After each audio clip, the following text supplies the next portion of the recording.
There's a person sitting in a coffee shop, watching someone walk in. Within 3 seconds, they've already formed an opinion. The shoes, the posture, the way they ordered. They don't say anything. They smile, they nod, they go back to their drink. But inside, the evaluation never stopped. And the interesting part, they would never describe themselves as judgmental. In fact, they'd probably say the opposite. People who secretly judge others don't look like what you'd imagine. They're not harsh. They're not cruel. Most of them are actually quite warm on the surface, attentive listeners, thoughtful friends, careful with their words. But there's a quiet constant running underneath all of that, an invisible assessment that never fully turns off. Someone speaks, and before they've finished their second sentence, a verdict has already been forming. Not always negative. Sometimes it's admiration, sometimes it's pity, but it's always an evaluation, a ranking, a placement. The behavior itself is subtle. It shows up in the slight pause before they respond to someone, the way they remember very specific details about people, what they said at a party 3 years ago, what choice they made that didn't quite add up. It shows up in conversations where they seem fully present but are simultaneously filing information away. They notice everything, and they catalog it. Most people around them have no idea this is happening because these individuals are skilled, not at hiding malice, but at maintaining composure.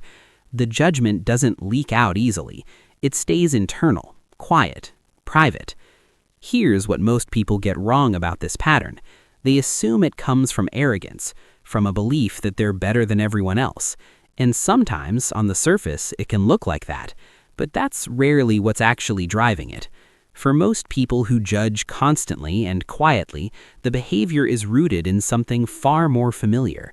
It's rooted in fear, specifically the fear of being caught off guard, the fear of being in a situation they didn't anticipate, with a person they didn't read correctly, and coming out of it feeling exposed or foolish or blindsided. Judgment in this context is a surveillance system. It's not cruelty. It's protection. When you grow up in an environment where people were unpredictable, where moods shifted without warning, where trust was occasionally rewarded and occasionally punished, you learn to read the room as a survival mechanism. You become fluent in subtext. You learn to notice what isn't being said. And that skill, which was once genuinely necessary, doesn't just disappear when the environment changes. It becomes a default, a lens that never gets taken off. So what looks like superiority from the outside is often, on the inside, an anxiety response, a constant low-level scan of the social environment, measuring, assessing, categorizing, not to feel powerful, but to feel safe.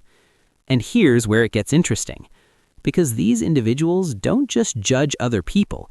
That's only half the picture. The other half, the part that's rarely talked about, is that they judge themselves just as relentlessly, often more so. The same internal voice that quietly evaluates everyone in a room never turns off when they're alone. It turns inward. It applies the same standard, the same scrutiny, the same invisible rating system to every decision they made, every word they said, every impression they left behind. They replay conversations. They notice where they stumbled. They measure their own performance against a standard that nobody else can even see, let alone reach. This is the part that reframes everything. The judgment of others isn't actually about other people. It's a projection of an internal system that was built long before they had any conscious awareness of it. They learned to evaluate themselves constantly, and so they evaluate everything constantly. The world became a mirror of that inner experience.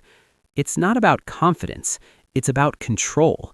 When the inside feels uncertain, cataloging the outside creates an illusion of order. If I understand everyone around me, I can predict what happens next. If I can predict what happens next, I'm safe. The judgment was never really about the person on the receiving end of it. It was always about managing what felt unmanageable. Over time, this pattern becomes identity, not just something they do, something they are. They start to see themselves as perceptive, as sharp, as someone who just reads people well. And that's not entirely inaccurate. The skill is real, the insight is real. They do notice things others miss. They do pick up on patterns, on inconsistencies, on the quiet signals beneath someone's surface presentation. But there's a cost to this identity that doesn't always get examined. When your sense of self is built around assessment, it becomes very difficult to experience people without immediately analyzing them. Genuine connection requires a kind of openness, a willingness to not know yet, to let someone reveal themselves slowly without rushing to a verdict. And for someone whose default mode is evaluation, that openness can feel deeply uncomfortable, almost threatening. So relationships stay at a certain depth. People are known, but not fully let in, and there's often a quiet loneliness underneath the sharpness, a longing for something that the judgment itself keeps at arm's length. There's also the guilt, because at some level, most of these individuals know what they're doing. They feel the assessment happening, and they feel slightly ashamed of it, because it doesn't match the version of themselves they want to be, the warm person, the non-judgmental person, the open-minded person.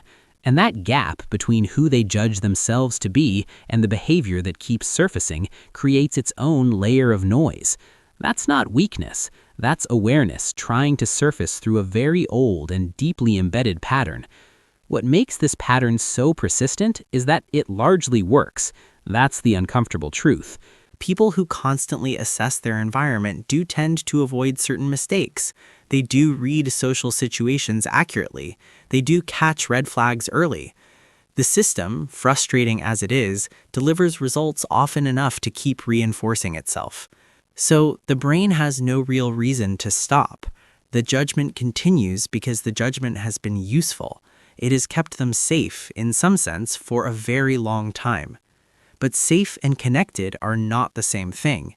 And eventually, if this pattern goes unexamined, it creates a very particular kind of isolation. A life where you know a great deal about the people around you, but very few people truly know you. Where you're excellent at observing others, but rarely pause long enough to be observed yourself. Where the protection mechanism becomes the very thing that prevents intimacy. The quietest part of this experience is that it can go on for decades without ever being named, because from the outside, everything looks fine. The person is functional, often successful, often well-liked. And from the inside, the constant assessment has become so normalized that it doesn't even register as unusual anymore. It just feels like being aware. So if any part of this felt familiar, not as a diagnosis, but as a recognition, that recognition itself matters. Not because awareness automatically changes behavior, it doesn't work that way.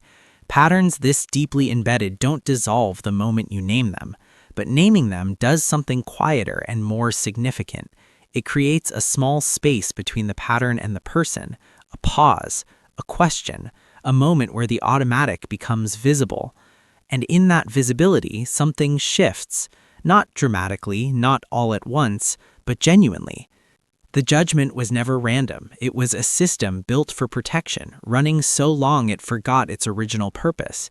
And the people running it are often some of the most self-aware, emotionally intelligent, quietly complex individuals you'll ever meet, still learning to extend toward themselves the same understanding they've spent years quietly extending to everyone else. Once you see the pattern, you can't quite unsee it, and that alone is the beginning of something different. If this explained something you've carried for a long time, there's more to uncover. Understanding the pattern is always where it starts.